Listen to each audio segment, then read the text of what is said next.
Halo teman-teman, bertemu lagi dengan kelompok 4. Pada kesempatan kali ini, topik yang akan kita bahas adalah recruitment, selection, and placement. Sebelum kita mulai, yuk kita kenalan terlebih dahulu. Kelompok 4 beranggotakan Devinia Claresta dengan NIM 066, lalu Sofia Rahma dengan NIM 116, Aulia Salsabila Hakim dengan NIM 193, kemudian Berliana Safira dengan NIM 255, dan yang terakhir Aziza Fitri Syarifah dengan NIM 259. Seperti yang sudah kalian tahu, terdapat 3 bahasan pokok yang akan dijelaskan pada video kali ini, dimulai dari recruitment, lalu yang kedua selection, dan yang terakhir placement. So, what you waiting for? Let's check it out! Rekrutmen adalah proses yang dilakukan organisasi untuk menarik individu yang memiliki kualifikasi dan kompetensi yang sesuai untuk melamar posisi kerja yang tersedia. Rekrutmen tidak hanya soal mengisi lowongan, tetapi memastikan bahwa orang yang direkrut akan cocok secara psikologis dan kultural dengan organisasi. Terdapat beberapa tujuan dari rekrutmen, di antara lainnya yaitu menarik sebanyak mungkin pelamar yang berkualitas, lalu kemudian menyaring kandidat yang memiliki potensi tinggi. Dilanjutkan dengan meningkatkan kesesuaian antara kandidat dan budaya organisasi, serta yang terakhir, mendukung tujuan strategis perusahaan dalam jangka panjang. Adapun proses pelaksanaan rekrutmen, yang pertama, perencanaan rekrutmen, yakni menentukan kebutuhan sumber daya manusia, kualifikasi, dan jumlah yang dibutuhkan. Yang kedua, strategi rekrutmen, yakni memilih metode dan media rekrutmen, baik secara internal ataupun eksternal, dan juga secara online ataupun offline. Yang ketiga, pelaksanaan rekrutmen, yakni pengumuman lowongan, pengumpulan lamaran, dan komunikasi awal dengan pelamar. Dan yang terakhir, ada seleksi, yang dimana menyaring pelamar berdasarkan kriteria dasar, seperti CV dan juga surat lamaran. Bayangkan, kita adalah seorang HRD yang harus menyaring ratusan pelamar untuk satu posisi penting di perusahaan. Nah, proses untuk memilih siapa yang paling cocok itulah yang disebut dengan selection. Selection bukan cuma soal siapa yang pintar atau punya banyak pengalaman, tapi siapa yang paling sesuai dengan kebutuhan posisi tersebut. Muchinski 2006 menyebutnya sebagai proses untuk memisahkan pelamar yang terpilih dari yang ditolak, sedangkan Prabu dan tim 2020 menekankan pentingnya mencocokkan syarat posisi dengan kemampuan kandidat. Idealnya, kandidat yang terpilih bisa menjalankan tugasnya dengan baik dan membawa dampak positif bagi perusahaan. Kemudian dari Newell 2005 bahkan menambahkan, kita perlu membandingkan kualifikasi pelamar dengan kebutuhan pekerjaan secara spesifik. Jadi, bukan sekedar cocok, tapi pas dan sesuai banget sama pekerjaan yang dipilih. Sekarang, coba bayangkan sebuah pekerjaan itu berbentuk kotak. Lalu, datanglah beberapa kandidat. Ada yang berbentuk segitiga, lingkaran, kotak, bahkan segi 5. Nah, pertanyaannya, siapa yang paling cocok untuk posisi itu? Ya, tentu saja yang bentuknya juga kotak dong. Nah, gambar ini menjelaskan bahwa dalam proses selection, kita mencari kandidat yang bentuknya paling sesuai dengan profil pekerjaan yang dibutuhkan. Ini disebut dengan pendekatan psikometrik, yaitu mencocokkan karakteristik atau potensi seseorang dengan tuntutan posisi yang tersedia. Jadi, bukan berarti kandidat dengan bentuk lain itu tidak bagus, tetapi mereka mungkin lebih cocok di posisi lain. Intinya, yang terbaik itu belum tentu yang paling cocok, dan yang paling cocok belum tentu yang terbaik secara umum. Perlu kita ketahui bahwa proses seleksi di setiap perusahaan itu bisa sangat berbeda. Bahkan dalam satu organisasi pun bisa bervariasi antar departemennya. Kenapa bisa kayak gitu sih? Karena proses ini disesuaikan dengan kebutuhan spesifik masing-masing posisi dan perusahaan. Misalnya, ada perusahaan yang mengandalkan tes tertulis, sementara yang lain lebih fokus pada wawancara atau pengecekan referensi. Menariknya lagi, untuk posisi entry level biasanya cukup dengan 1 kali wawancara singkat, tetapi kalau yang dilamar adalah posisi manajerial, bisa jadi pelamarnya harus menjalani serangkaian wawancara dengan para ahli. Jadi, proses seleksi itu tidak satu pola untuk semua, tetapi harus fleksibel tergantung siapa yang dicari dan peran apa yang akan dijalankan. Nah, agar proses seleksi bisa sukses, perusahaan perlu memiliki alat ukur yang mampu memisahkan kandidat yang memang berpotensi unggul dari yang kurang sesuai. Nah, pada diagram ini terlihat bagaimana alat seleksi bisa memprediksi performa kerja kandidat. Semakin tinggi korelasi antara nilai prediktor atau hasil tes seleksi dan kinerja nyata kandidat setelah bekerja, maka semakin akurat proses seleksinya. Bayangkan saja seperti menyaring biji kopi yang terbaik, semakin tajam filternya, semakin tinggi juga kualitas hasil akhirnya. Keberhasilan seleksi sangat dipengaruhi oleh dua hal penting, yaitu validitas prediktor dan rasio seleksi. Validitas prediktor sendiri menjelaskan seberapa baik alat tes atau metode seleksi mampu memprediksi keberhasilan kerja kandidat di masa depan. Kalau prediktornya bagus, maka kita bisa lebih percaya diri bahwa kandidat terpilih memang akan tampil yang baik. Sedangkan rasio seleksi berbicara tentang persaingan, yakni perbandingan antara jumlah pelamar dan lowongan kerja. Makin kecil rasio seleksi, misalnya banyak pelamar untuk sedikit posisi, maka semakin besar kemungkinan kita menemukan kandidat terbaik dan efektivitas seleksi pun juga meningkat. Pada proses seleksi, keputusan yang diambil tidak selalu tepat. Diagram ini menunjukkan 4 kemungkinan hasil dari proses seleksi berdasarkan predictor score dan criterion score. Pada section A menunjukkan kandidat yang diterima dan dapat berhasil disebut dengan true positive. Kemudian pada section B adalah false positive, yaitu kandidat yang diterima tetapi gagal dalam mengerjakan pekerjaannya. Kemudian di section C adalah false negative, yaitu kandidat yang ditolak padahal seharusnya kandidat itu bisa berhasil. Kemudian pada section D adalah true negative, yaitu kandidat yang ditolak dan memang tidak cocok. Oke, selanjutnya kita akan membahas mengenai placement atau penempatan. Menurut Hasibuan, placement adalah tindak lanjut dari seleksi, yaitu menempatkan calon karyawan yang diterima atau lulus seleksi pada jabatan atau pekerjaan yang membutuhkannya dan mendelegasikan wewenang kepada orang tersebut. Dan menurut Mansky, placement adalah pengalokasian individu berdasarkan skor prediktor tunggal. Secara singkat, placement berfokus pada suatu organisasi yang menempatkan orang dalam pekerjaan dengan cara yang lebih efektif, adil, dan strategis. Placement dalam konteks ini berarti penempatan kandidat pada posisi kerja yang tepat berdasarkan pendekatan baru dalam proses perekrutan. Selanjutnya terdapat pendekatan inovatif dalam placement dengan mempertimbangkan keterampilan, potensi, fleksibilitas, dan keberagaman latar belakang.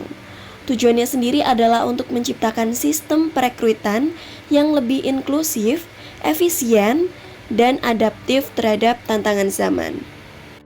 Yang pertama yaitu pilih kandidat berdasarkan keterampilan, bukan hanya kualifikasi formal.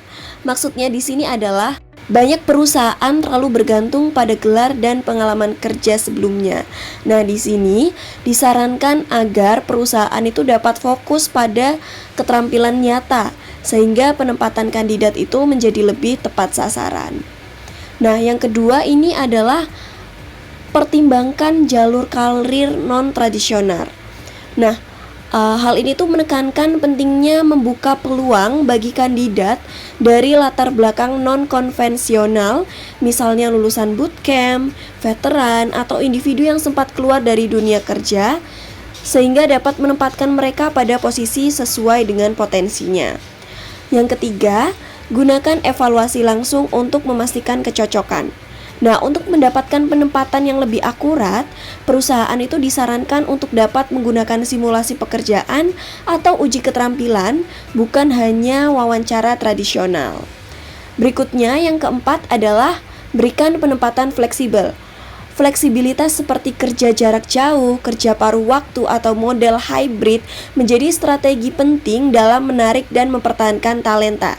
Nah, ini juga bagian dari placement yang adaptif terhadap kebutuhan kandidat. Kemudian yang terakhir, yang kelima, yaitu internal placement dan mobilitas karyawan.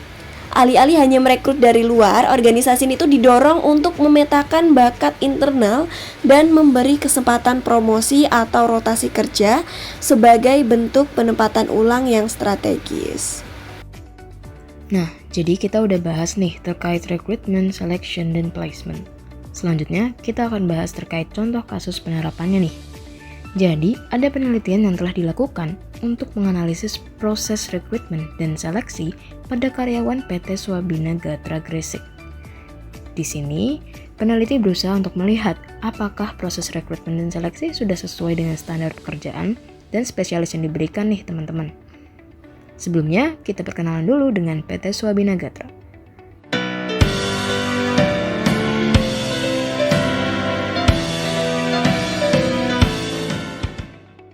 PT Swabina Gatra merupakan organisasi yang bergerak di bidang administrasi pengangkutan kerja yang memiliki kurang lebih 5.406 perwakilan yang tersebar di seluruh Indonesia. Perusahaan ini terletak di kawasan kompleks pabrik semen Gresik. PT Swabina Gatra memiliki beberapa jenis bidang kerja yang lazim seperti staf pengajar keamanan, staf kantor, tenaga kerja administrasi kebersihan, tenaga kerja pengemudi, dan tenaga kerja pembuatan pabrik. Nah, penelitian ini dilakukan oleh Fadila Galih Prawesti dan Maulidia Amalina Rizky menggunakan pendekatan pemeriksaan subjektif, yakni strategi penelitian yang bergantung pada cara berpikir post-positivisme, yakni ilmuwan sebagai instrumen kuncinya. Prosedur pengumpulan informasi dilakukan triangulasi. Penyelidikan informasi bersifat induktif atau subjektif. Dengan menggunakan metode deskriptif kualitatif, penelitian ini mengamati proses seleksi dan rekrutmen pegawai sehingga menghasilkan temuan yang jelas, akurat, dan bermakna. Prosedur pengumpulan informasi diselesaikan dengan menggunakan strategi persepsi dan metode wawancara. Oke, jadi di penelitian ini melibatkan 6 orang saksi, yakni 2 unit staf X dan 4 unit staf Y. Perenungan dalam eksplorasi ini adalah orang-orang yang mempunyai standar dan pemahaman terhadap poin ujian. Pemikiran para saksi model dalam pemeriksaan ini khususnya mewakilkan perwakilan yang efektif bekerja di PT Swabina Gatra, pekerja yang berhubungan langsung dengan pendaftaran dan penetapan, karyawan yang bersentuhan langsung dengan pengguna. Pada penelitian ini, prosedur pengumpulan informasi dilakukan melalui wawancara yang ditujukan kepada para saksi, khususnya beberapa staf unit X dan staf unit Y di PT Swabina Gatra Gresik. Jadi, dari data yang diperoleh, ada 4 tahap rekrutmen dan seleksi pada Swabina Gatra Gresik. Tahap utamanya, klien mengharapkan perwakilan untuk membuatkan korin atau interior correspondence ke unit, kemudian klien memberikan kemampuan sesuai harapan unit. Lalu, unit tahap keempat adalah siklus pemilihan, lalu ada 4 fase siklus penentuan, yakni yang pertama adalah menyetujui catatan pemerohanan terlepas dari apakah itu memenuhi standar yang diharapkan. Lalu tahap kedua adalah tes determinasi yang meliputi tes kemampuan mental, tes gerak terkoordinasi, tes karakter, tes informasi mengenai tugas yang akan digeluti. Ketiga adalah wawancara dari unit X dan pertemuan dari klien. Dan yang keempat adalah pemeriksaan fisik. Nah, dari hasil wawancara yang sudah didapat, PT Swabina Gatra telah melakukan penciptaan kualifikasi. Proses ini diwujudkan dalam pembuatan korin oleh pengguna atau unit yang membutuhkan karyawan baru. Pengguna memberikan kualifikasi yang dibutuhkan oleh unitnya. Lalu, PT Swabina Gatra telah melakukan hal yang kedua, yakni koordinasi untuk mendapatkan calon karyawan. Tahap ini adalah bagian integral dari proses seleksi, di mana user dan unit X berkoordinasi untuk mendapatkan calon karyawan yang sesuai spesifikasi dan kualifikasi. Lalu yang ketiga, PT Swabina Gatra telah melakukan rekrutmen internal dan eksternal. Tahap ini dirancang untuk mencapai tujuan seleksi, seperti mendapatkan karyawan yang jujur, moral baik, mampu bekerja, memiliki rasa memiliki perusahaan, loyalitas tinggi, dan memiliki inovasi serta motivasi. Unit X melaksanakan rekrutmen baik secara internal maupun eksternal untuk mencapai tujuan tersebut. Lalu, yang terakhir, seleksi. Setelah melalui tahap-tahap sebelumnya, proses seleksi dilakukan untuk memastikan bahwa calon karyawan yang direkrut memenuhi semua kriteria yang diperlukan oleh perusahaan. Nah, setelah melalui tahap wawancara yang panjang, kemudian hasil wawancaranya diintegrasikan, ditemukan kesamaannya, dan juga diintegrasikan ke dalam teori-teori yang terdahulu, peneliti mengambil kesimpulan nih teman-teman, yakni yang pertama, proses rekrutmen dan seleksi karyawan pada PT Swabina Gatra akan dilakukan secara internal dan eksternal. Nah, saat dilakukan secara internal, mereka akan memberi informasi kepada seluruh unit. Unit X kemudian akan menyerahkan CV atau curriculum vitae kepada user dan akan diperiksa apakah sudah memenuhi kriteria yang dibutuhkan oleh unit user atau tidak. Selanjutnya, ada tahap wawancara yang dibagi menjadi 2, yakni wawancara dari unit X dan wawancara dari user. Seleksi calon karyawan, kemudian ada penerimaan calon karyawan sampai pada penandatanganan surat kontrak kerja. Lalu yang kedua, penempatan satu karyawan di beberapa daerah akan disesuaikan dengan permintaan khusus perusahaan. mengikuti kebijakan dan strategi operasional untuk efisiensi dan kebutuhan bisnis. Keputusan ini diambil perusahaan akan dapat memenuhi tuntutan operasional di setiap daerah dengan efisien. Lalu yang ketiga, terdapat keterbatasan SDM yang mumpuni di beberapa daerah penempatan. Perusahaan mengikuti aturan daerah yang mengharuskan rekrutmen dan seleksi karyawan dilakukan dengan memberikan prioritas kepada calon karyawan dari daerah tersebut.